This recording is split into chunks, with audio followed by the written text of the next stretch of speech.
Hello everyone, welcome to our channel. ఇవాళ మనం చెప్పుకోబోయే కథ మాతృభాష.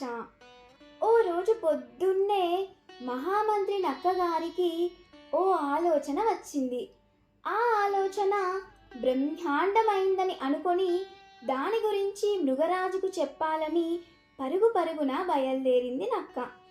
అప్పుడే నిద్రలేచిన సింహం నక్కను చూసి, ఏం మంత్రి గారు, పొద్దున్నే విచ్చేశారు, ఏంటి విశేషం అని అడిగింది చిరునవ్వుతో. అందుకు నక్క, ప్రభు, ప్రస్తుతం ఆంగ్ల భాష ప్రపంచమంతా వ్యాపించిపోయింది. ఎక్కడికి వెళ్ళాలన్నా, ఏం చేయాలన్నా ఆ భాషే అవసరమవుతుంది. ప్రపంచాన్ని బాగా అర్థం చేసుకోవాలంటే ఆంగ్లం తప్పనిసరి. మనం మాత్రం ఇంకా తెలుగు భాషతోనే రోజులు వెళ్ళదీస్తున్నాం. ఇలాగైతే మనం బావిలో కప్పలుగా మిగిలిపోవడం ఖాయం. అందుచేత మన జంతువులన్నింటికి ఆంగ్లం నేర్పిద్దాం అని చెప్పింది ఉత్సాహంగా. సింహానికి ఆ ఆలోచన కొత్తగా అనిపించింది, ఆసక్తిని కలిగించింది. నక్కను అభినందించి, వెంటనే దీన్ని చట్టంగా ప్రకటిస్తున్నాను, ఇక కార్యాచరణను ప్రారంభించు అంటూ అనుమతిచ్చింది. అడవిలోని జంతువులన్నింటినీ సమావేశపరిచి విషయమంతా వివరించింది నక్క. వాటిని సమూహాలుగా విభజించింది. ఆంగ్ల మేధావి మేకని రప్పించి దాంతో నెల రోజుల పాటు శిక్షణా తరగతులు కూడా నిర్వహించింది.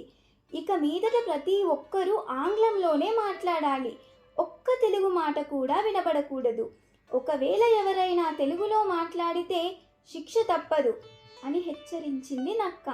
అప్పటి నుంచి జంతువులన్నీ ఆంగ్లంలోనే మాట్లాడుకోవడం మొదలుపెట్టాయి. నక్క రహస్యంగా అడవంతా తిరుగుతూ జంతువులని గమనించసాగింది. ఓ రోజు నక్క ఏనుగు, జింక, కుందేలును తక్షణమే రాజుగారి ముందు హాజరు కావాలని ఆదేశించింది. ఎందుకో అర్థం కాక అవి మూడు భయంగా సింహం దగ్గరికి వచ్చి నిలబడ్డాయి. అప్పుడు నక్క, ప్రభు, ఈ జంతువులు చట్టాన్ని అతిక్రమించాయి, తమరు వీటికి తగిన శిక్ష విధించాలి అంది వాటి వైపు కోపంగా చూస్తూ. అందుకు సింహం, ఇంతకు ఇవి చేసిన తప్పేంటి అని ప్రశ్నించింది. ఈ ఏనుగు మొన్న వాగులో నీళ్లు తాగడానికి వెళ్ళి జారిపడింది. ఆ సమయంలో ఓ మై గాడ్ అనకుండా అయ్య బాబోయ్ అంది. నిన్న జింక చిరుతపులి వెంబడిస్తుంటే ప్లీజ్ సేవ్ మీ అనకుండా రక్షించండి రక్షించండి అని అరిచింది. అలాగే ఈ కుందేలేమో ఉదయం పూట సూర్యోదయాన్ని చూస్తూ వాట్ ఎ బ్యూటిఫుల్ సీనరీ అనకుండా అబ్బా ఎంత అందమైన దృశ్యమో అంది. నియమాల్ని ఉల్లంఘించిన వీటిని కఠినంగా శిక్షించాలి అంది నక్క.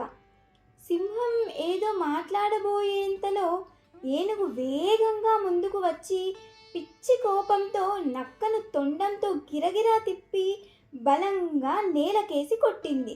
దాంతో నక్క అదిరిపడి వామ్మో చచ్చాన్రా దేవుడా అంటూ గావు కేక పెట్టింది.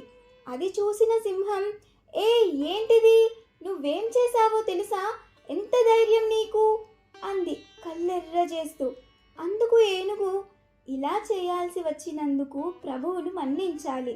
తెలుగు మన అమ్మ భాష, అది మన నరాల్లో జీర్ణించుకుపోయింది.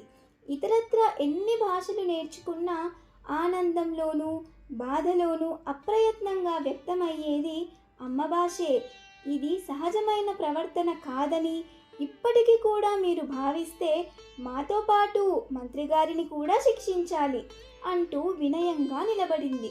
ఓవైపు ఒళ్ళు హూనమయ్యి మరోవైపు సిగ్గుతో చితికిపోయి తలెత్తి చూడలేకపోయింది నక్క. సింహం కొన్ని క్షణాలు ఆలోచించి, ఈ చట్టాన్ని రద్దు చేస్తున్నాను, అంతేగాక ఆంగ్లం ఒక్కటే కాదు, ఇంకెన్ని భాషలైనా నేర్చుకోవచ్చు, అమ్మ భాషను మాత్రం నిర్లక్ష్యం చేయకూడదు అని ఇతర జంతువులతో పలికింది. Thank you for watching.